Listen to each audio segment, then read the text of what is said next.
Did you know that 37 million Americans provide unpaid care for family members, parents, loved ones? This usually means kids are taking care of their parents. Think about this for a second. Do you really think that your parent, who maybe didn't invest, wants to be a burden on you? This is 37 million people who are juggling their own lives with their own aspirations, their own goals, their own jobs, their own careers, their own families, while also simultaneously taking care of a parent. According to a survey from AARP in 2021, the average family member who's caring for a loved one spends over $7,000 of their own money. I'm going to read from my screen here because this is a big one. Caregivers may reduce their hours at work or quit their job altogether, which can lead to a loss of wages, pension, and Social Security benefits. A MetLife study found that adult child caregivers in the U.S.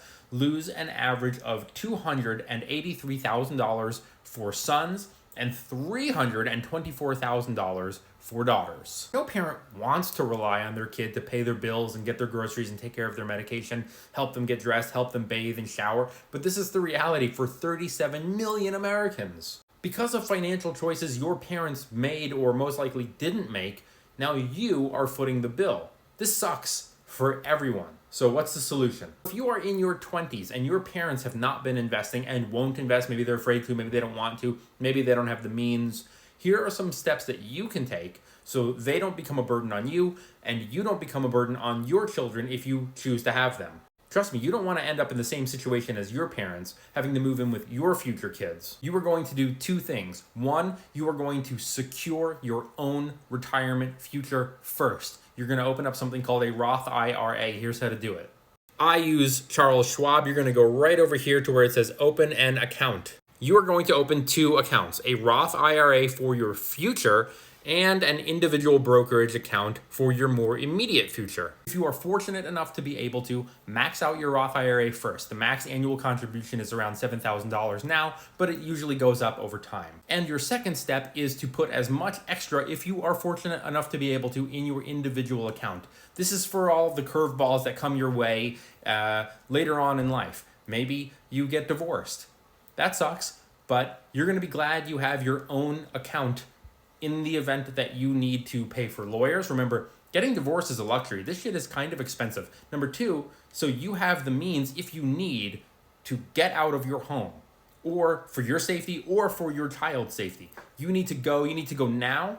You're lucky you're going to have that money you can tap into, worst case scenario. And look, investing is not complicated. You really only need a handful of ETFs. There's a few up here on the screen. They give you broad market exposure, tech growth, and dividends for passive income. And it's also important to note that as you get closer to retirement, you want to shift away from stocks and more into things like bonds and CDs, but that's for a later topic. This two-account approach covers all bases because look, investing isn't just about like, oh, one day I want to retire and travel and live a good life and, drink mojitos on the beach or whatever. The thing about investing is you have to start now. If you are in your 20s, you have to start now. Oh, but the markets are at all-time highs. Oh, I'm so... Shut up. You are not buying your whole position today. You are starting.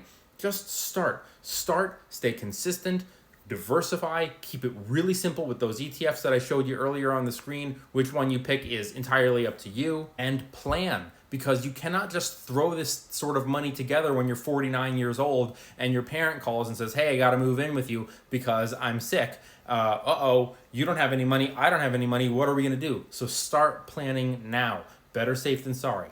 And remember, bulls make money, bears make money, pigs get slaughtered, and smart investors always smash that follow. Thanks for watching. See you later.